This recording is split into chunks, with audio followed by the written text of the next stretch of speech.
Hello friends, welcome to RM English classes. RM English classes में आप सभी का स्वागत है। फ्रेंड्स, काफ़ी दिनों से मैं रेगुलर वीडियो नहीं बना पा रहा था क्योंकि मेरा स्वास्थ्य भी गड़बड़ था और कुछ परेशानियां थी। तो लेकिन अब मैं रेगुलर वीडियो बनाने के लिए जो है तैयार हो गया हूं। तो आप सभी का सपोर्ट है, सब लोग चैनल से जुड़े हैं, इसके लिए आपको तहे दिल से धन्यवाद। क्योंकि 17,000 का हमारा यूट्यूब परिवार भी हो गया है। तो आप लोग बड़ा प्यार मिला, सपोर्ट मिला। तो काफ़ी स्टूडेंट्स के कमेंट भी आए, सर आप एग्ज़ाम की तैयारी करवा दीजिए, अनसाल पेपर सॉल्व करा दीजिए। तो और ग्रामर भी आप कंटिन्यू रखिए। वैसे तो मैं हाई स्कूल इंटर का एक्सीलेंट ग्रामर अपलोड किया हूँ पूरा, आप लोग पढ़ ही रहे होंगे तब से। तो ये आज से स्पेशल सीरीज़ चला रहे हैं मैं कक्षा 12 का। देखिए, ये अनसाल पेपर है जो एग्ज़ाम में परीक्षा में आए हैं। 2022 से नया सिलेबस जो जारी हुआ है उसके हिसाब से एनसीईआरटी पैटर्न लागू हुआ है। तो ये कहने के लिए कक्षा 12 है, लेकिन ये TET, super TET, SSC, TGT, PGT जो भी स्टूडेंट्स चाहे जिसकी तैयारी कर रहे हैं उसमें ग्रामर आएगा। तो उसके लिए ये यूजफुल होने वाला है, क्योंकि अब इसमें आपको ऑब्जेक्टिव टाइप भी मिलेंगे और अब सॉल्व भी किया जाएगा। तो सारे आपको रूल्स और वर्ड पावर सब कुछ मजबूत होंगे। तो इसलिए आप चैनल को ज़रूर विजिट करते रहिए, देखते रहिए। तो चलिए देखते हैं बिना किसी समय के नष्ट करते हुए। और मैं पूरा ग्रामर पोर्शन कवर करूंगा, लिटरेचर को कवर नहीं करूंगा, क्योंकि लिटरेचर में आपको क्वेश्चन आंसर अलग से उसका स्पेशल इंपॉर्टेंट में करा दूंगा। तो ये ग्रामर की सबके लिए जो है सीरीज है। चलिए देखते हैं हम सेट नंबर 1। अब देखिए सेट नंबर 1 में देखिए क्या है कि इंटरमीडिएट में जो है 15 मिनट आपको पढ़ने के लिए दिए जाएंगे। 4 सेक्शन में है, A B C and D. तो कम से कम सी सेक्शन तक हम हल करेंगे। उसके बाद डी वाला लिटरेचर रहेगा। तो उसमें क्या आएगा उसको आपको बताया जाएगा। तो इंपॉर्टेंट क्वेश्चन उसके भी कराए जाएंगे। और देखिए पहला क्वेश्चन जो है आपका सेक्शन ए रीडिंग से है। तो ये अनसीन पैसेज पर आधारित है। तो ये सबके लिए इम्पोर्टेंट है, चाहे जो स्कूल, एकेडमिक, कंपटीशन, हर जगह जो है अनसीन पैसेज आता ही है। तो चलिए देख लेते हैं अनसीन पैसेज को कैसे सॉल्व किया जाएगा, उसकी भी हम ट्रिक आपको बता दे रहे हैं। तो पहले हम क्या है कि अनसीन पैसेज के देखिए 2 तरीके हैं हल करने के। तो एक तो तरीका ये है कि आप क्या करेंगे, पहले आप जो है पढ़ लीजिए पूरा पैराग्राफ, उसके बाद जो है आप क्वेश्चन पढ़िए, फिर उसके बाद आंसर उसमें से खोजिए। हाँ, लेकिन अगर आपके पास समय कम है तो आप मत पढ़िए कोई मतलब पूरा पैराग्राफ, समय बचाइए। पहले आप क्वेश्चन को पढ़ लीजिए, उसके बाद इसमें से कीवर्ड जो है आप ध्यान में रखिए। उसके बाद फिर आप पढ़ते चले जाइए, जहाँ से उसका आंसर मिले आप वहीं से उसको ले लीजिए। ठीक है, तो चलिए मैं आपको डायरेक्ट बता दे रहा हूँ, शॉर्टकट तरीका। आप बाकी आपको पढ़ के कर ही सकते हैं। तो आंसर भी मैं बता दे रहा हूँ इसमें कहाँ से कहाँ तक है और क्यों है। देखिए पहला क्वेश्चन है इसमें, what is real man discovered. वास्तविक आदमी, जो असली आदमी, वो क्या खोजता है, उसके द्वारा क्या खोज की जाती है। तो इसमें क्या है कि रियल मैन क्या डिस्कवर करता है। तो इसमें कि रियल मैन डिस्कवर्ड आप कीवर्ड है, इसको आप ध्यान में रख के रहेंगे तो आप पढ़ते चले जाएंगे, बिना अर्थ नहीं भी जानते हैं तब भी आप कर ले जाएंगे। ये ट्रिक आप अपनाइए। तो रियल मैन डिस्कवर्ड आपको कीवर्ड है। तो रियल मैन आप डिस्कवर्ड जहाँ भी आएगा आप वहाँ अच्छे से पढ़िएगा, इसका आंसर मिल जाएगा। ठीक है, बहुत अच्छे तरीके से आप सॉल्व करेंगे। तो दूसरा है, what kind of man proves his worth even in adversity. यहाँ तक कि विपत्ति में भी अपने कीमत को सिद्ध किस प्रकार का व्यक्ति करता है। ठीक है, तो यहाँ क्या है कि प्रूफ्स हिज एडवर्सिटी, किस प्रकार का व्यक्ति करता है। तो अब यहाँ के प्रूफ से मैन प्रूफ से वर्थ इवन इन डिवर्सिटी, मैन प्रूफ्स वर्थ, ये जहाँ आएगा ये कीवर्ड है। तो आप इसका आंसर वहीं से मिलेगा, उसी लाइन में मिल जाएगा, या फिर आप नहीं मिलेगा तो आप उसके इर्द गिर्द पढ़ेंगे तो ये कन्फर्म हो जाएगा कि हाँ किस प्रकार का व्यक्ति है। फिर उसके बाद बताया जाएगा वो सिद्ध कर लेता है। Who can conquer his mission, अपने मिशन माने मकसद, अपने मकसद में कौन कांकर माने होता है विजय प्राप्त करता है। ठीक है, अब देखिए कौन, तो आप पढ़ते चले जाएंगे तो पता चल जाएगा कौन अपने मिशन में जो है कांकर। तो मतलब क्या है कि यहाँ कांकर मिशन केवल आपको ध्यान देना है। तो हु मतलब व्यक्ति, जो व्यक्त करेगा पढ़ते में पता चल जाएगा। अगला, explain in your own words the underline portion in the passage. Passage में जो कुछ अंडरलाइन पोर्शन रहेंगे, अंडरलाइन भाग रहेगा, उसको जो है अपने शब्दों में आपको क्या करना, व्याख्या कर देना है। मतलब इंग्लिश में अपने हिसाब से उसका अर्थ बता देना है। तो चलिए अंडरलाइन पोर्शन भी आपको देखिए यहाँ मिल जा रहा है, तो इसकी व्याख्या आपको कर देना है। ठीक है, और जो है लास्ट क्वेश्चन आपका ई वाला जो है, ये पैसेज वर्ड पावर पे आधारित है। तो वर्ड पावर स्कूल, कंपटीशन, हर जगह काम देता है। तो which word in the passage opposite of selfish, selfish का अपोजिट कौन सा शब्द है पैसेज में, ये बताना है। सेल्फिश माने होता है स्वार्थी, तो निस्वार्थ रहेगा बिना स्वार्थ का, तो वो जो शब्द रहेगा वो इसका आंसर होगा। Which word in the passage means misery, misery माने होता है बुरा वक्त, दुर्भाग्य, विपत्ति, परेशानी, तो ये सब मिजरी होता है। तो मिजरी का मतलब क्या होगा, उससे रिलेटेड बुरे वक्त या दुर्भाग्य से रिलेटेड जो शब्द आएगा वो होगा इसका आंसर, पैसेज में मिलेगा। और ये दोनों तो देखिए पैसेज से आपको लिखना है, पहला दूसरा। और तीसरा वाला कह रहा है कि what does the obstacle mean in the passage, यानी पैसेज में जो ऑब्स्टेकल आया तो उसका क्या अर्थ है। तो आप केवल आपको अर्थ बताना, ये नहीं कहा कि पैसेज में से आप, ठीक है, which word in the passage, ऐसा नहीं कहा गया, कहा कि ऑब्स्टेकल का मतलब क्या अर्थ है। तो अर्थ आपको ऑब्स्टेकल का मतलब इसमें मिले पैसेज में या ना मिले, आपको अपने मन से लिख देना है, ठीक है। तो क्योंकि ये नहीं कहा कि which word in the passage, तो आपको अपने मन से भी इसको लिख देना है। तो चलिए देख लेते हैं, तो एक एक का हम आंसर खोजते हैं। पूरा पैराग्राफ आप पढ़ते चले जाइए, जहाँ मतलब वर्ड की वर्ड आपको ध्यान देना है कि भाई आप सेल्फिश पे ध्यान देना है, अपोजिट सेल्फिश, ठीक है। मिजरी का जो है मीन्स माने सिनोनिम्स खोजना है, और ऑब्स्टेकल का सिनोनिम्स, मीन्स मतलब क्या, what does the word obstacle mean, mean माने होता है उसका अर्थ खोजना है, अर्थ मतलब सिनोनिम्स, इतना ध्यान देना, सिनोनिम्स कैसे है मीन। तो चलिए पढ़ते चले जा रहे हैं, खटा आंसर इसको देखते जाएंगे अब, ठीक है। अब देखिए पहला क्या है, आप पढ़ते जाएंगे तो it is only under adverse circumstances, क्योंकि when is the real man discovered, वास्तविक व्यक्ति की खोज कब की जाती है, तो कब मतलब कोई समय की बात किया जाएगा, कब की जाती है। तो पहली लाइन आप पढ़ते जाएंगे, it is only under adverse circumstance है, यह केवल प्रतिकूल परिस्थितियों के तहत ही है, that the real man is discovered, कि रियल मैन की खोज कर ली जाती है। तो देखिए पहली लाइन में ही आ गया रियल मैन इज डिस्कवर्ड कब, तो समय यहाँ शुरुआत में दिया गया कि अंडर एडवर्स सर्कमस्टेंसेस, विपरीत परिस्थितियों के तहत या प्रतिकूल परिस्थितियों के तहत। तो इस तरह से आपको, लेकिन हाँ यहाँ से आपको उतना ही वर्ड लेना है जितना आपको मतलब आंसर में ज़रूरत है, तो मतलब अपने हिसाब से आपको उत्तर लिखना है। तो उत्तर आप बना के लिखेंगे तब आप देखिए क्या है कि उत्तर लिखने की ये तरीका कि जिस टेंस में प्रश्न है उसी टेंस में आपको उत्तर लिखना है। और क्वेश्चन को जो है देखिए इंट्रोगेटिव सेंटेंस जो रहता है तो उसको आपको SR2 में चेंज कर लेना है। SR2 मतलब पहले सब्जेक्ट लिखा जाएगा फिर वर्ब लिखा जाएगा। तो यहाँ देखिए व्हेन क्वेश्चन वर्ड है, फिर इज सहायक क्रिया है यानी कि वर्ब है, तो उसके बाद सब्जेक्ट मिलेगा द रियल मैन, तो द रियल मैन इसमें सब्जेक्ट है, डिस्कवर्ड तो थर्ड फॉर्म। तो आपको उससे कह देना है कि real man is discovered, real man की खोज कर ली जाती है, कब कर ली जाती है, उसके बाद आपको लिख देना है ऑब्जेक्ट या अदर वर्ड जो है अंडर एडवर्स सर्कमस्टेंसेस। तो ये इसका आपका कंप्लीट सटीक आंसर मिल जाएगा। इस तरह से अगर आप लिखेंगे तो आपको पूरा का पूरा नंबर आपको मिल जाएगा, ठीक। तो आपको इन बातों पर क्या करना है, ध्यान देना है, ठीक। अब देखिए समझ में आ गया होगा आई होप, फिर से बता दे रहे हैं, the real man is discovered, उसके बाद अंडर एडवर्स सर्कमस्टेंसेस, बस ये इतना लिख देंगे, इसको जोड़ देंगे डिस्कवर्ड के बाद, तो आपका आंसर पहला कंप्लीट हो जाएगा, ठीक। चलिए अब आप दूसरा क्वेश्चन देखते हैं। व्हाट काइंड, हाँ पढ़ते चले जाएंगे अपने आप पता चल जाएगा। What kind of man proves his worth even in adversity, कठिनाई में भी किस प्रकार व्यक्ति अपने कीमत को सिद्ध कर देता है।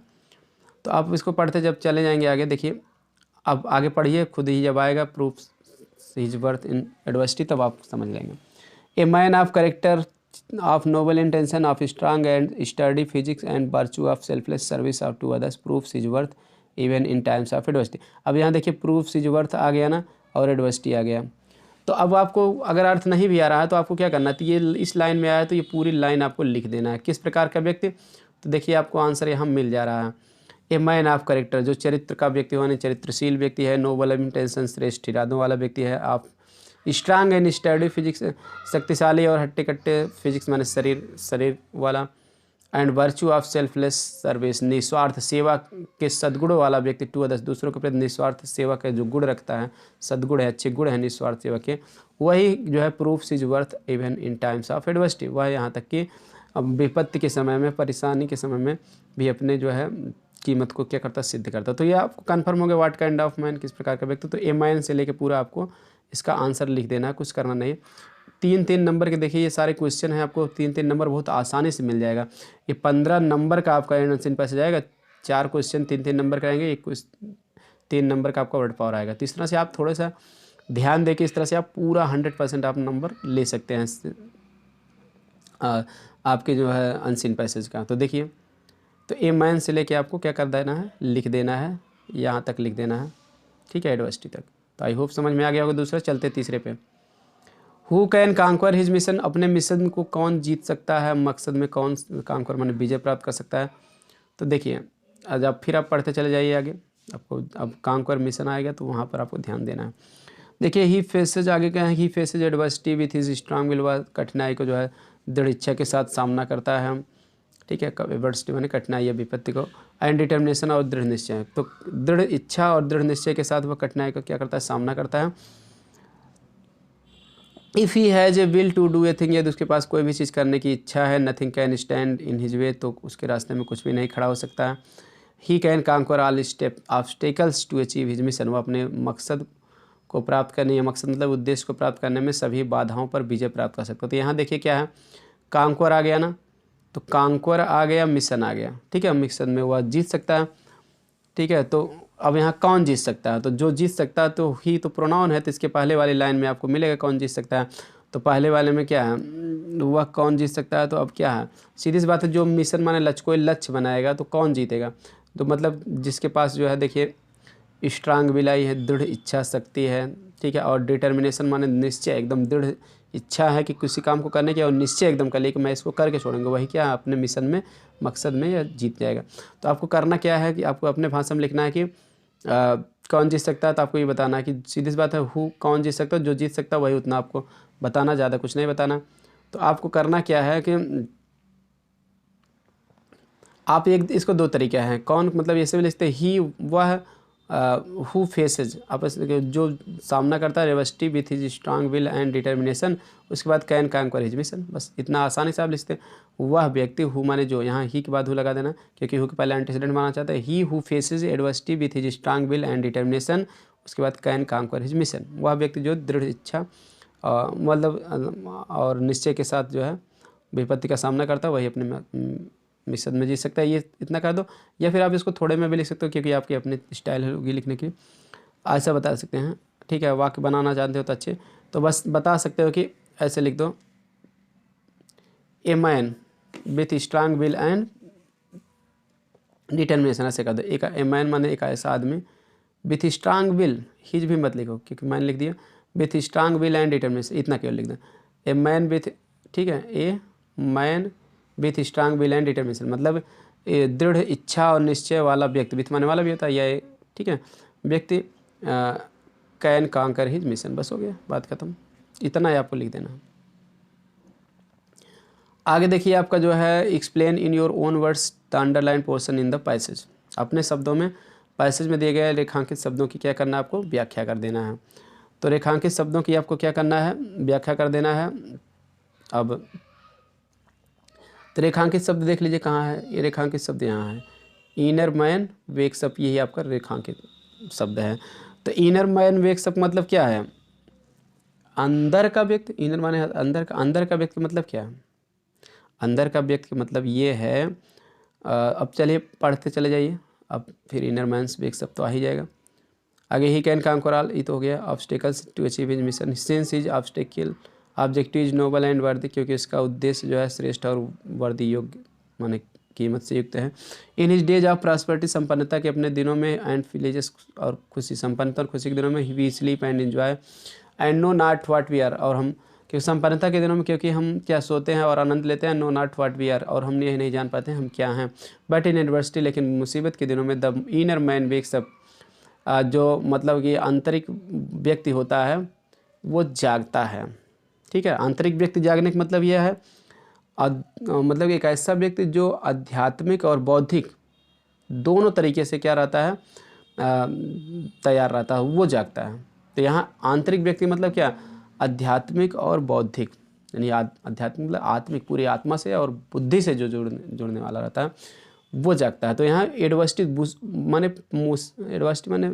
परेशानी, विपत्ति में जो है, लेकिन करें, लेकिन विपत्ति में अंदर, इनर माइंड माने अंदर वाला व्यक्ति जागता है। अंदर वाला व्यक्ति मतलब जो हमारी अंतरात्मा है, स्पिरिट है, आत्मा और हमारी बुद्धि है, वो मतलब वो जागता है। तो क्योंकि मुसीबत में सब, ठीक है, वो मुसीबत का साहस से काम करता है, बुद्धि से काम करता है, अपनी अंतरात्मा के हिसाब से काम करता है। तो and we come to know, और हम जान जाते हैं और रियल स्ट्रेंथ एंड वीकनेस, तब हम अपनी असली शक्ति और कमजोरी को जान लेते हैं। तो आपको यह इतना ये करना है, इसका आंसर एक्सप्लेन कर देना है कि मतलब आपको ऐसे लिखना होगा। तो the underline portion means, underline portion का अर्थ है, तो जो अंडरलाइन पोर्शन है तो उसके बाद उसका मीन्स लिख देना। The spiritual and intellectual part of, ठीक है, मैन वेक्स अप, इतना लिख देना है। The spiritual and intellectual part of man wakes up. तो यहाँ अंदर का व्यक्ति के मतलब क्या है, इसको आपको लिख देना है the inner man wakes up. ऐसे शॉर्ट में भी आप लिखते हैं inner man wakes up means the, ठीक है, स्पिरिचुअल, SPRI, ठीक है, TUAL, स्पिरिचुअल, ठीक है, एंड इंटेलेक्चुअल, INTELLECTUAL, इंटेलेक्चुअल, ठीक है। उसके बाद आपको लिख देना part, PART, part of man, of करके फिर मैन से जोड़ देना, मैन वेक्स अप। इनर का मतलब क्या, इस ऐसे आपको समझ लेना, इनर का मतलब the spiritual and intellectual part, उसी को इनर कहा गया। अंदर का व्यक्ति मतलब आत्मिक और बौद्धिक, ठीक है, भाग जो है हमारा, ठीक है, वह जो है ऐसा मतलब व्यक्ति, spiritual and intellectual part of man, ठीक है, मनुष्य का आत्मिक, आध्यात्मिक और बौद्धिक भाग, उसी को इनर कहा गया। तो inner and the spiritual and intellectual part of man wakes up, इस तरह से आपको कर देना है।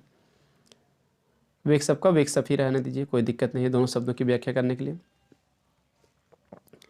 अब उसके बाद देखिए आपका वर्ड पावर क्या है, which word in the passage is opposite of selfish. किसमें पैसेज में किसका मतलब होता है सेल्फिश का, जो कौन सा अपोजिट है। तो आपको ये लिख देना है कि सेल्फिश माने होता है स्वार्थी।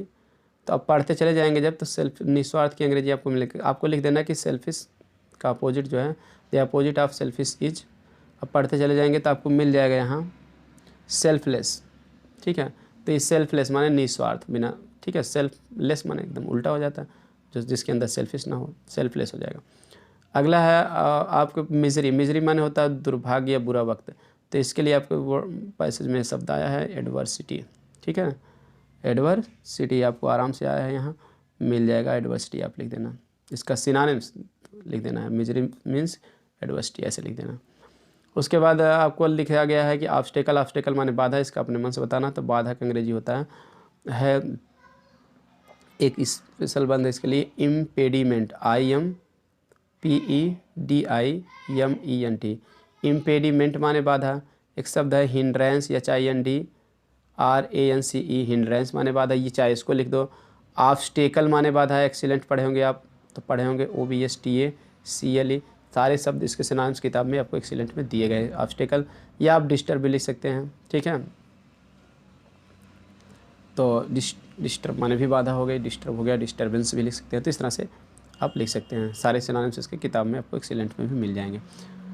तो ऑब्स्टेकल हो गया, इम्पेडिमेंट, ठीक है, हिंड्रेंस, ये सारे कुछ लिख सकते हैं।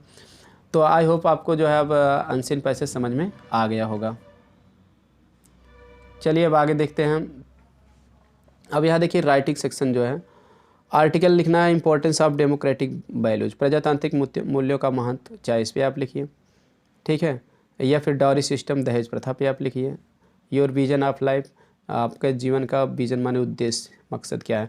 तो योर विजन ऑफ लाइफ, या इस यही निबंध आता है, योर एम ऑफ लाइफ, या your plan for future, ambition of life, ये सारे नामों से आता है। मोस्ट इंपॉर्टेंट ये निबंध है, आप इसको जरूर याद कर लें। इसके ऊपर मैं वीडियो भी बनाया हूँ, ठीक है, सर्च करेंगे तो आ जाएगा, your aim of life by Ramesh, ठीक है, एक्सीलेंट में वाली बुक से मैं बनाया हूँ।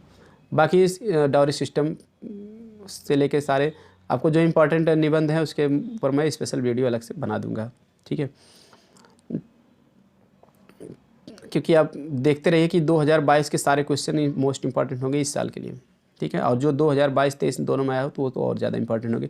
तो 22 के सभी सेट को हल करने के बाद मैं 23 के हल करूँगा, साथ के साथ मैं मॉडल पेपर भी जो नहीं आए हैं, इंपॉर्टेंट मॉडल पेपर जो दिया गया है राजू प्रकाशन की, उसमें आंसार पेपर में मैं उसको सॉल्व कर दूँगा, ठीक है। बाकी आप चाहे जिस भी प्रकाशन के मॉडल पेपर के क्वेश्चन रहेंगे आप कमेंट करके पूछ सकते हैं। चलिए देखते हैं आपका सेक्शन सी। तो ए हो गया, सेक्शन ए में आपका अनसीन पैसेज था, बी में आपका जो है ये था, मतलब एस्से थे। एस्से के अलावा आपका जो है देखिए यहाँ आपको लेटर भी हैं, इसको भी मैं थोड़ा सा समझा दे रहा हूँ लेटर किस पे आया है, कैसे लिखना है। Write letter to the editor of national daily, ठीक है। तो संपादक को लिखना है, तो संपादक के ऊपर आप एक क्वेश्चन जरूर याद कर लीजिए जो उससे रिलेटेड आएगा, थोड़ा सा बहुत चेंज करके भी लिख सकते हैं ताकि। और नेशनल डेली मतलब राष्ट्रीय दैनिक समाचार पत्र के संपादक को आपको लिख देना है। शोइंग योर कंसर्न अपनी चिंता को जाहिर करते हुए, दिखाते हुए। ओवर हाई राइज माने ऊंची, ठीक है, ऊंची राइज माने वृद्धि। इन वाटर टैक्स माने जलकर, जलकर में जैसे उच्चतम वृद्धि हो गई है, मतलब बढ़ गया है जलकर, उसके ऊपर अपनी चिंता जाहिर करते हुए आपको राष्ट्रीय दैनिक समाचार पत्र के संपादक को पत्र लिख देना। या फिर इसमें देखिए एक और क्वेश्चन दिया है, write letter to the principal of your college for a free studentship माने फ्री स्टूडेंटशिप माने मुक्त, स्टूडेंटशिप माने होता है स्कॉलरशिप, मतलब कहने का मतलब कि यहाँ फीस माफ़ी जिसको कहते हैं, फ्री शिप भी कह सकते हो।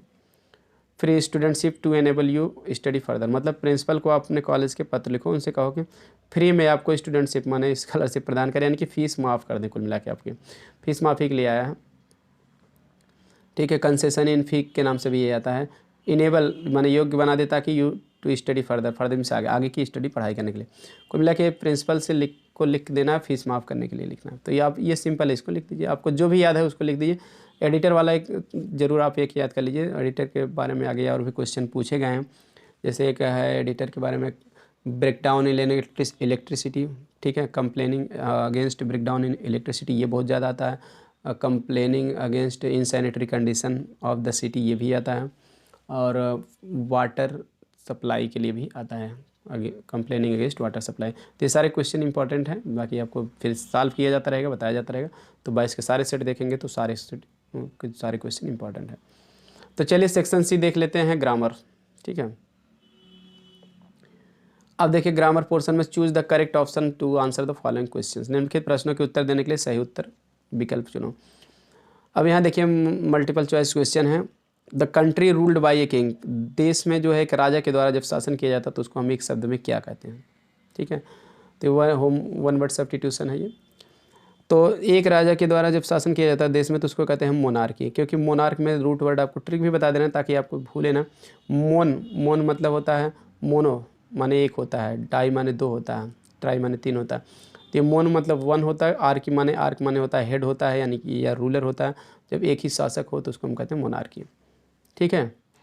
और एक शब्द है अनार्की, अनार्की में से अराजकता, जब कोई एक शासक ही न हो, अगर अराजकता फैल जाए तो उसको अनार्की कहते हैं।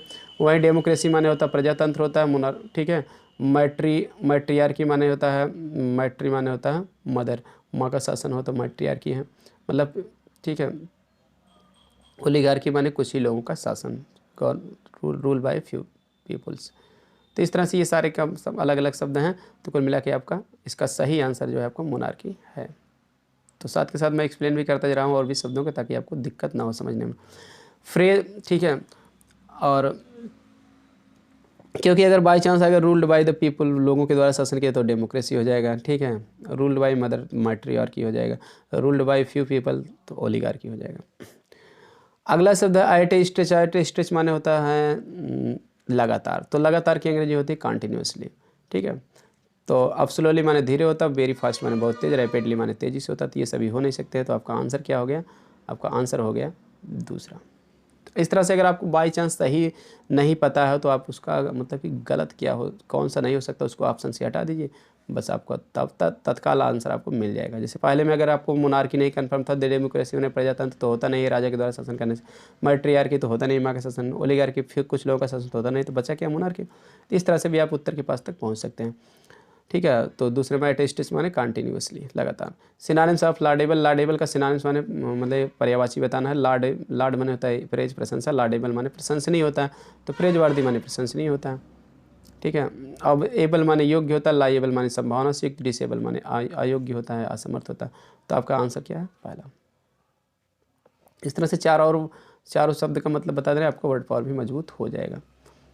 वन शुड नॉट एबल, ठीक है, able, one should not abuse his word father, व्यक्ति को अपने पिता को गाली नहीं देना चाहिए। Which word in the sentence is an error, sentence में कौन से शब्द में गलती है, तो देखिए गलती हिज में है। क्यों, क्योंकि वन के साथ जो है हिज नहीं आता। वन के साथ क्यों गलत है हिज, उसको भी जान ले। वन के साथ वन एपोस्ट्रोफी एस आता है, अपना का अंग्रेजी, ठीक है। ही के साथ ही जाता है, नाम के साथ व्यक्ति के आता है, ना कि वन के साथ। तो वंस के साथ उससे रिलेटेड वर्ड होना चाहिए कि वन एपोस्ट्रोफी एस, वंस।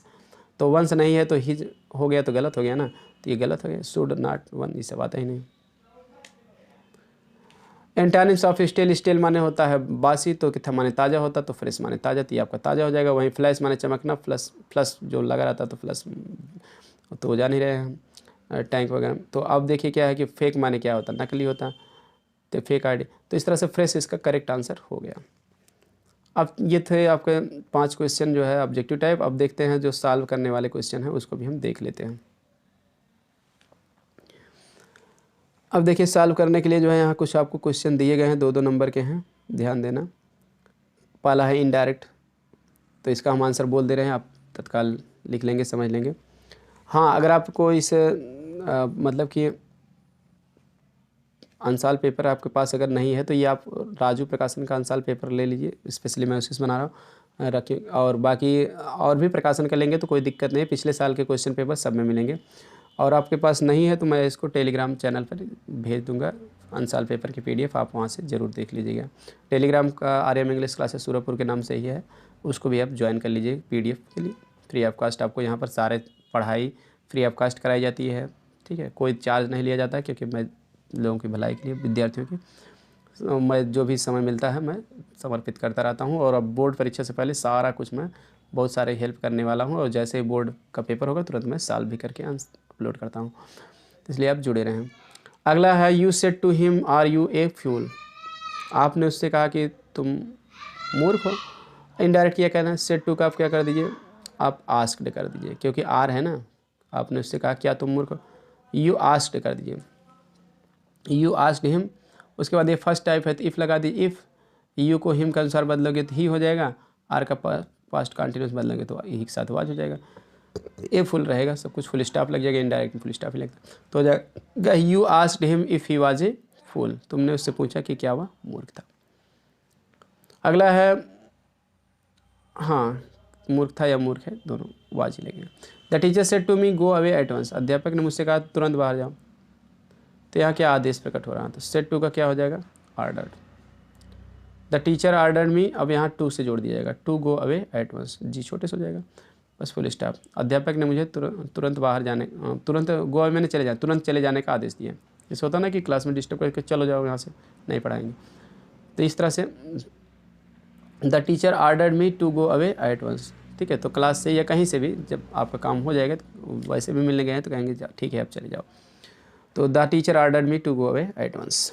अगला है, अब देखिए दो, अब एक बात ध्यान देना, पेपर में आपको एक ही करना है, ये दो आपकी सुविधा के लिए दिए गए हैं कि मतलब इसमें से अगर एक नहीं आ रहा तो आप छोड़ दीजिए। अब यहाँ any one of the following कहा गया कि मतलब निम्नलिखित में से कोई एक करना है, तो आपको एक ही करना है पेपर में। मैं बता दे रहा हूँ दोनों, क्योंकि आपको पूरी जानकारी हो जाए, जो आपको फंसे रहे इसमें से उसको कर लो, या आप जो सरल लगे उसको कर लो। Change any one of the following as directed, जैसा निर्देश दिया गया किसी एक को बदल, चेंज एनी वन, देखिए इसमें भी दो दिया है, एक ही करना है, लेकिन मैं जानकारी के लिए दोनों बता रहा हूँ। Sheela must work hard to succeed, Sheela को सफल होने के लिए कठिन परिश्रम करना चाहिए। तो कंपाउंड सेंटेंस बनाना है, तो सीधी सी बात है कंपाउंड सेंटेंस, तो एक वाक्य, एक शीला मस्ट वर्क हार्ड हो गया, टू हटा दीजिए क्योंकि सिंपल बनाया गया टू से। तो आप यहाँ कंजक्शन जैसे and, as well as, both and, not only but also, ये सब कुछ मतलब जोड़ के बनाया जाता है कंपाउंड सेंटेंस, जोड़ प्रकट हो रहा है ना, क्योंकि कठिन परिश्रम करना चाहिए और सफल होना चाहिए, ठीक है। तो यहाँ आप एज वेल एज लगा दीजिए, एज वेल एज क्यों लगा देंगे बता रहे हैं। एज वेल एज माने और भी, शीला को कठिन परिश्रम करना चाहिए और सफल भी होना चाहिए, तो और के साथ भी आ रहा तो एज वेल एज लगा देना चाहिए, नहीं तो आप एंड भी लगा सकते हो, एंड से भी दो वर्ब को आप जोड़ सकते हो। तो Sheela must work hard as well as succeed, कठिन परिश्रम करना चाहिए और साथ ही साथ उसे सफल भी होना चाहिए, एज वेल एज माने साथ ही साथ या और भी, तो आप लेकिन एंड से भी जोड़ देंगे तो गलत नहीं होगा।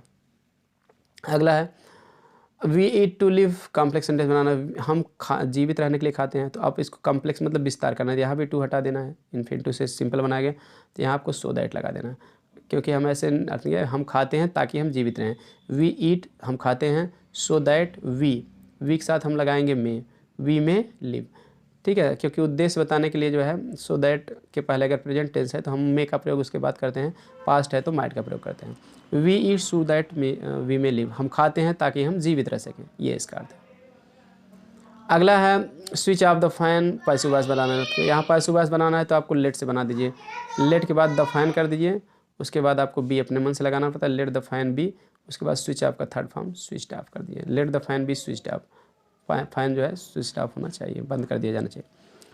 अब यहाँ देखिए एक ही करना है, इसमें भी एनीवन करना है, लेकिन दोनों मैं बता दे रहा हूँ। दूसरे में निगेटिव बनाना है, या तो पैसिव वॉइस बनाइए या तो निगेटिव सेंटेंस बनाइए।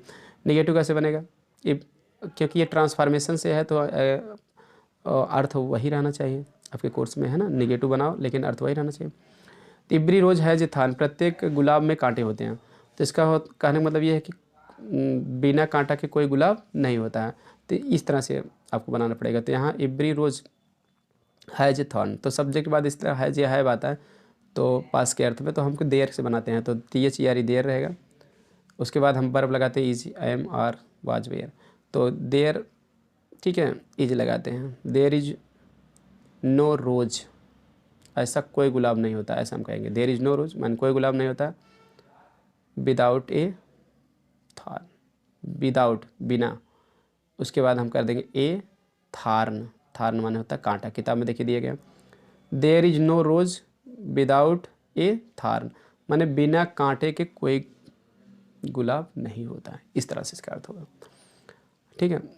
और क्योंकि ये ग्रामर का रूल है कि एवरी सब्जेक्ट के बाद हैज या हैव रहता, पास हैज या हैव रहता है, वो भी हैज या हैव पास या रखना के अर्थ में रहता है, ना कि सहायक क्रिया के रूप में। तो सहायक क्रिया के रूप में नहीं रहता, तो हैज या हैव रहता सब्जेक्ट के बाद।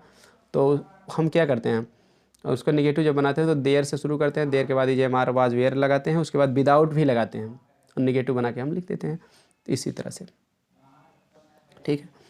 तो there is no rose without a thorn, बिना गुलाब, बिना कांटे के कोई गुलाब नहीं होता। कहने मतलब प्रत्येक गुलाब में कांटे होते हैं, अर्थ भी वही हो गया। देखिए अगला देखिए सिंटैक्स है, तो एनीवन इसमें दो में से करेक्ट करना, लेकिन मैं दोनों बता दे रहा हूँ करेक्ट करके। पहला 5 शीप्स आर ग्रेजिंग, तो गलती क्या है, तो शीप में से यस हटा दीजिए, करेक्ट हो जाएगा, क्योंकि शीप का बहुवचन यस जोड़ के नहीं बनाया जाता है, ठीक है। तो यस, एक भेड़ हो चाहे 10 भेड़ हो, रहेगा शीप ही, तो इसलिए यस हटा दीजिए। 5 भेड़, 5 लिख दिया गया, तो यहाँ आर सहायक क्रिया मान ली जाएगी, सही है, ठीक है। अगर 5 ना होता 1 शीप होता तब यहाँ इज लग जाता।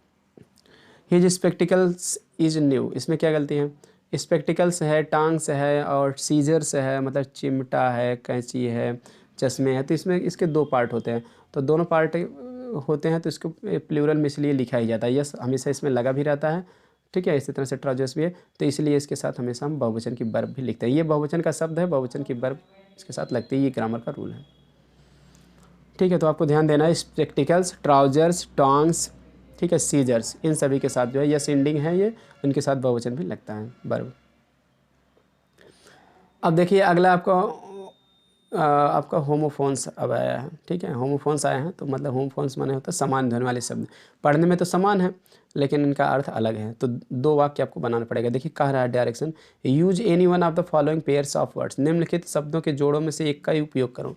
एक का प्रयोग करना, 2 जोड़े दिए, एक ही का आपको प्रयोग करना है। किसमें, इन योर ओन सेंटेंस, अपने वाक्य में, टू मेक द डिफरेंस, अंतर करने के लिए, इन देयर मीनिंग क्लियर, उनका अर्थ स्पष्ट करने के लिए, ताकि उनका अर्थ एकदम स्पष्ट हो जाए। तो देखिए मतलब दोनों के ऊपर वाक्य बनाना, एकदम स्पष्ट हो जाना कि हाँ यही इसका अर्थ है। तो किसी एक ऊपर मैं दोनों बता दे रहा हूँ, तो अर्थ जान लेंगे तो आप वाक्य बना लेंगे टेंस के हिसाब से, नहीं तो मैं बता भी दे रहा हूँ। बार्न माने क्या होता है, जन्म, और बॉर्न क्या है, बॉर्न माने होता है सहन करना या जनित, इसका 2 अर्थ होता है। ध्यान देना, दोनों की उत्पत्ति कहाँ से हुई, बियर से ही। बियर माने क्या होता है, एक अर्थ होता है बियर का जन्म, जैसे क्या जन्म, ठीक है, जन्म होता है या जन्म देना होता है, ठीक है। तो ये मतलब वर्ब है। और एक इसका अर्थ क्या होता है, बियर माने होता है सहन करना, सहन करना होता है, यही वर्ब है। वर्ब का अर्थ सहन करना भी होता है। और ठीक है, तो इसका थर्ड फॉर्म जब जन्म रहेगा, ध्यान देना, तो इसका थर्ड फॉर्म जब जन्म रहेगा तो इसका थर्ड फॉर्म बार्न होगा, ठीक है। और जब सहन करना रहेगा तो इसका थर्ड फॉर्म BORNE रहेगा, बॉर्न, वर्ब के रूप में। हाँ, लेकिन ये बॉर्न जो है एडजेक्टिव भी होता है। तो जब एडजेक्टिव के रूप में प्रयोग होता है तो इसका एक अर्थ होता है जनित, जैसे कहते हैं जल जनित रोग। तो दोनों हिसाब से आप बना सकते हो, सहन करना के हिसाब से भी, जनित के हिसाब से भी। तो चलिए मैं वाक्य बोल दे रहा हूँ ताकि आपको समझ में आ जाए। देखिए बार्न, जैसे कहते हैं कि ही वाज बार्न, वह पैदा हुआ था, आन करके डेट बता दी, आन 2 अक्टूबर, 2 अक्टूबर को, मतलब जैसे Gandhi ji was born on 2 अक्टूबर, इस तरह से बता सकते हैं। आई वाज बॉर्न ऑन, अपना डेट ऑफ बर्थ बता दीजिए 20 जुलाई, जो भी हो। अब इसके बाद he was born in America, कुछ भी बता सकते हो। I was born in Jaunpur. तो इस तरह से बॉर्न वाला उदाहरण देख लेते हैं। सहन करने के हिसाब से आप कह सकते हैं ही हैज़ बॉर्न, वह सहन किए हैं मैनी डिफ़िकल्टीज़, कई कठिनाइयों को सहन किया है, या मैनी हार्डशिप, ठीक है। उसने कई कठिनाइयों को क्या किए हैं, डिफ़िकल्टीज़ को क्या किए हैं, सहन किए हैं। इस तरह से भी कह सकते हैं। या फिर आप कह दें कि ये तो वर्ब के हिसाब से हो गया, he has born many difficulties. और जनित के हिसाब से मैं बता दे रहा हूँ, ठीक है ना। तो आप ऐसे कह सकते हैं, ऐसे बना दीजिए वाक्य, वाटर बॉर्न डिजीज़, जल जनित क्या है, बीमारी, इज़ वेरी हार्मफुल, बहुत क्या होती है, हानिकारक होती है, ठीक है। इस तरह से भी जनित का वाटर बॉर्न डिजीज़ और वेरी हार्मफुल, जल जनित बीमारी बहुत क्या होती है, हार्मफुल होती है। तो ऐसे भी कह सकती है कि मैंने, हाँ, कालरा भी कह सकते हैं, Kalra is a water borne disease, Kalra है कि जल जनित बीमारी। तो इस तरह से आप वाक्य बना सकते हैं, जनित के हिसाब से भी और सहन करने के हिसाब से भी बना सकते हैं। सहन करने के हिसाब से बनाएंगे तो सहायक क्रिया के साथ लगेगा, नहीं तो आप नाउन के साथ लगाएंगे इसको, क्योंकि तब एडजेक्टिव काम होता है जनित के साथ में। अगला है चेक, माने रोकना या जांच करना, ठीक है। जैसे ही checked me from going there, वह मुझे वहाँ जाने से रोका, इस तरह से कोई भी कह सकते हैं।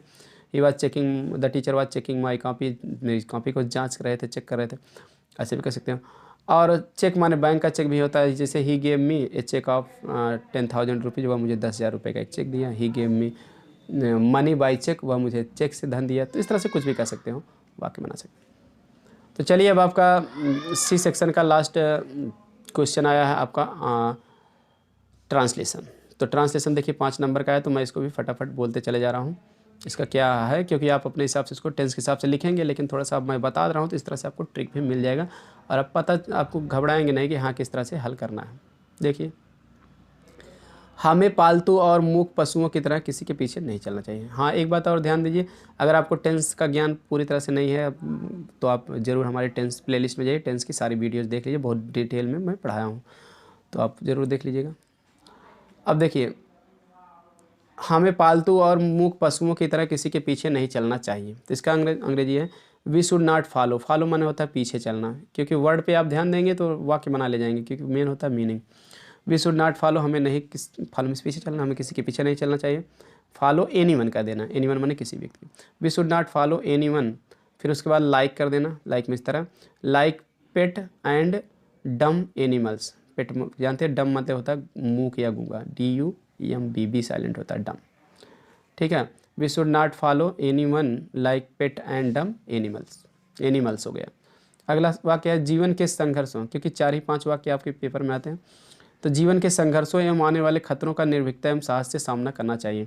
तो जीवन के संघर्षों एवं आने वाले खतरों का, तो इसका अंग्रेजी होगा द स्ट्रगल्स, ठीक है, and dangers of life. The struggles and dangers of life, संघर्ष और खतरे ऑफ लाइफ माने जीवन के। तो सीधी सी बात है, खतरे जीवन में ही आएंगे, तो आने वाले की अंग्रेजी नहीं लिखना, लेकिन आप लिखना चाहो तो आप लिख भी सकते हो, तब ऐसे लिखना पड़ेगा, द स्ट्रगल्स ऑफ लाइफ, इसका अलग से लिखना पड़ेगा, जीवन के संघर्ष एंड करके एवं अपकमिंग, तब होगा अपकमिंग लिखना पड़ेगा, UPCOMING, अपकमिंग माने आने वाला, डेंजर्स माने खतरे, DANGERS, ठीक है। तो ऐसे कर दो, the struggles of life and upcoming dangers, ऐसे कर दो, ठीक है। तो सभी का आप शब्द के हिसाब से हो गया, नहीं तो आप struggles and dangers of life कर देंगे तब भी सही हो जाएगा, ठीक है। तो the struggles of life and upcoming dangers. अब उसके बाद क्या, हाँ, शुड बी फेस्ड माने का सामना करना चाहिए, क्योंकि पैसोबास में किसी के द्वारा ही सामना किया जाएगा इसका, कोई भी व्यक्ति, चाहे आप हो चाहे कोई भी। शुड बी फेस्ड माने सामना किया जाना चाहिए। उसके बाद क्या कि विथ बोल्डनेस, निर्भीकता का अंग्रेजी होता है boldness, BOLDNESS, with boldness and courage, courage माने होता है साहस, COURAGE। अगला, भविष्य चाहे कितना भी उज्ज्वल एवं लुभावना क्यों ना हो, भविष्य चाहे कितना भी उज्ज्वल एवं लुभावना क्यों ना हो, इसकी अंग्रेजी होगी नो मैटर, मतलब चाहे कितना भी हो, मतलब कि इस बात से कोई फ़र्क नहीं पड़ता है। तो इसके अंग्रेजी होगी नो मैटर, ठीक है, नो मैटर। उसके बाद लिखना पड़ेगा हाउ, हाउ माने कितना, नो मैटर हाउ, ठीक है। उसके बाद लिखना पड़ेगा ब्राइट, उज्ज्वल का अंग्रेजी BRIGHT, ब्राइट माने उज्ज्वल भी होता है, एंड टेम्पटिंग, ठीक है। No matter how bright and tempting, tempting माने होता है लुभाना, TEMPTING।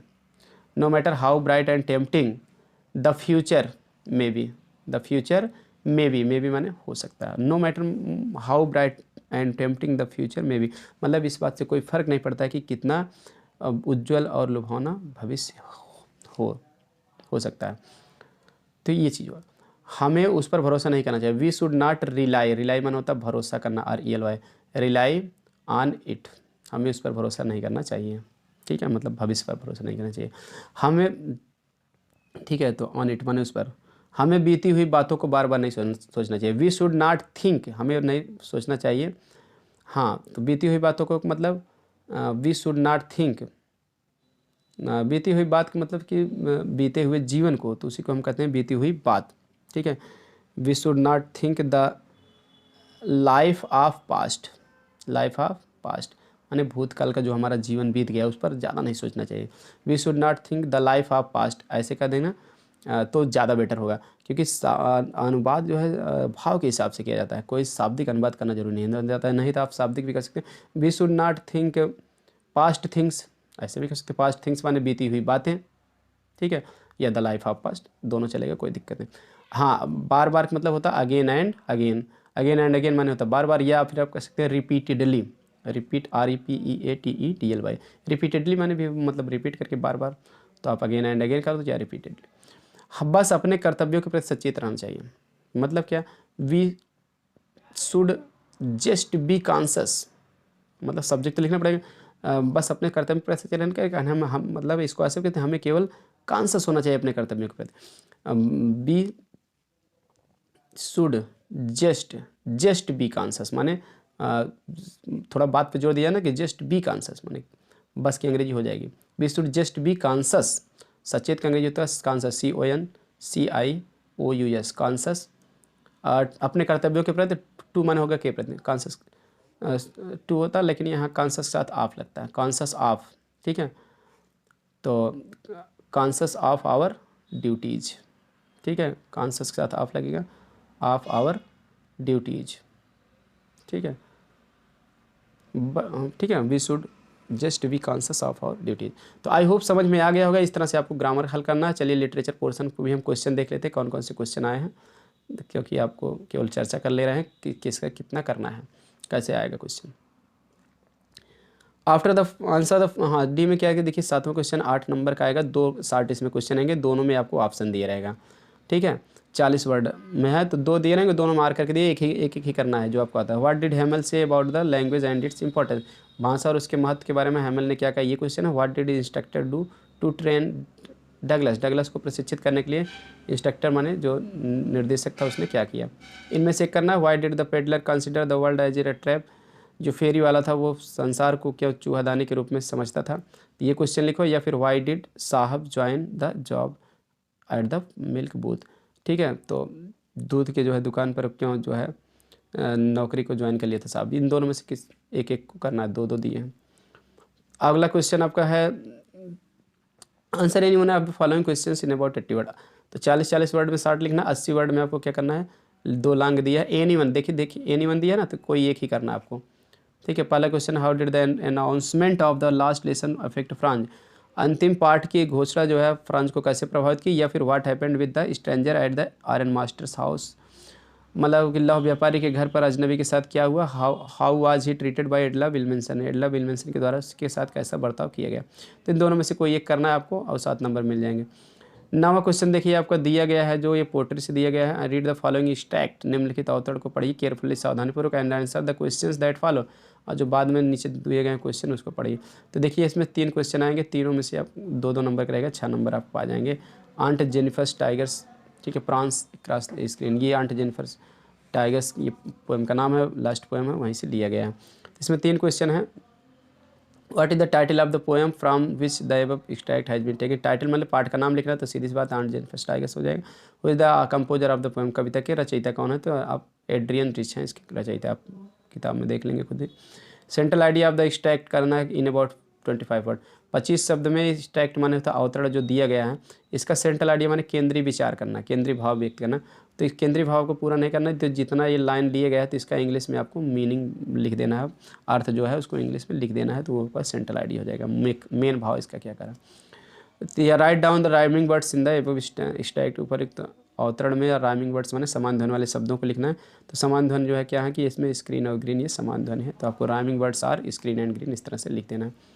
ठीक है, तो इसके ऊपर मैं वीडियो बनाया भी हूँ, आप सर्च करेंगे तो मिलेगा। बाकी फिर से इम्पोर्टेंट जो हैं सब फिर से दोबारा भी वीडियो इस साल के लिए बनेंगी। सेंट्रल आइडिया देखिए 3 दिया गया है, thing of beauty, keeping quiet, mother eight 66। ठीक है, ये तीनों आपको शुरुआत से ही हैं, तीनों सेंट्रल आइडिया दिया गया, तो एक ही आपको करना है। तो अगर आप सेंट्रल आइडिया याद किए हैं तो ठीक है, नहीं याद किए हैं तो इनकी भी सेंट्रल आइडिया भी आप चैनल पे अपलोड है। और दूसरी बात यह है कि आप ज़्यादा सेंट्रल आइडिया नहीं याद करना चाहिए तो 2-3 सेंट्रल आइडिया शुरुआत से आप याद कर लेंगे, ये तीनों सेंट्रल आइडिया याद कर लेंगे तो भी आपका एक पक्का मिल जाएगा। आंसर द फॉलोइंग, अगला क्वेश्चन है इन अबाउट 40 वर्ड्स ईच, ये आपका सप्लीमेंट्री से आया है। तो इसमें देखिए 2 क्वेश्चन हैं, दोनों में आर करके दिया है। How did doctor Sadao operate the white man, doctor Sadao ने गोरे आदमी के ऑपरेशन कैसे किया, ये है question. What wonders did the author realise, लेखक ने किस आश्चर्य को महसूस किया व्हेन ही रीच्ड अंटार्कटिका, जब वो अंटार्कटिका पहुँचा। तो इन दोनों में से कोई एक ही करना था। और या फिर how did the king save his throne, राजा अपना सिंहासन कैसे बचाया। What did Sam write in his letter to Charlie, Sam Charlie के लिए अपने पत्र में क्या लिखा। तो इन दोनों में से किसी एक को करना है। तो इस तरह से 2 क्वेश्चन है, दोनों में ऑप्शन रहेगा। लांग में भी 2 रहेंगे तो 2 में एक करना है। ठीक है, तो चलिए देखते हैं लांग। लांग में देखिए पहला है हु वाज द साइकियाट्रिस्ट, मनोचिकित्सक कौन था। व्हाट डिड ही से about the third level, third level के बारे में उसने क्या कहा, तृतीय दल के बारे में। या फिर how did doctor सदाव save the life of the American war prisoner, America के युद्ध के जो कैदी था, तो मतलब उसका जीवन कैसे बताया डॉक्टर सदाव ने। How did his wife Hana help him in that act, उस कार्य में हाना ने उसकी पत्नी जो थी कैसे मदद की। तो इस तरह से दोनों क्वेश्चन में से एक आपको करना है। एक बात ध्यान देना कि सदाव वाला पार्ट बहुत बड़ा है, लेकिन इससे एक क्वेश्चन लॉन्ग पक्का आ जाता है और शॉर्ट भी आ जाते हैं। ठीक है, तो इसलिए आप इसको ज़रूर पढ़ लीजिएगा, क्योंकि केवल कहानी पढ़ के आप क्वेश्चन आंसर याद कर लीजिए, बस आपका काम हो जाएगा। ठीक है, तो नहीं तो आपको इसके नहीं पढ़ेंगे तो आप बाकी चैप्टर आपको बहुत अच्छे से तैयार करना पड़ेगा, तभी आप इसको छोड़ सकते हैं। तो आई होप समझ में आ गया हो किस तरह के क्वेश्चन आएंगे। देखिए आपके पास अनसॉल्व होंगे तो उसमें देखिए कुछ मतलब कि आंसर दिए गए हैं। पहले का जैसे तीनों वर्ड पावर का केवल अनसीन पैसेज का दिया गया, लेकिन मैं आपको पूरा बता दिया हूँ, एक्सप्लेन भी करके समझा भी दिया हूँ। और बाकी चौथा जो आपका सिनोनिम सेंटेंस था उसका भी आंसर आपको यहाँ हिंट दे दिया गया है। तो लेकिन ये बात ये है कि दिया तो सब कुछ है, गाइड में भी रहता है, सब कुछ जगह आता है, सीरीज़ में रहता है, लेकिन मेन है समझना।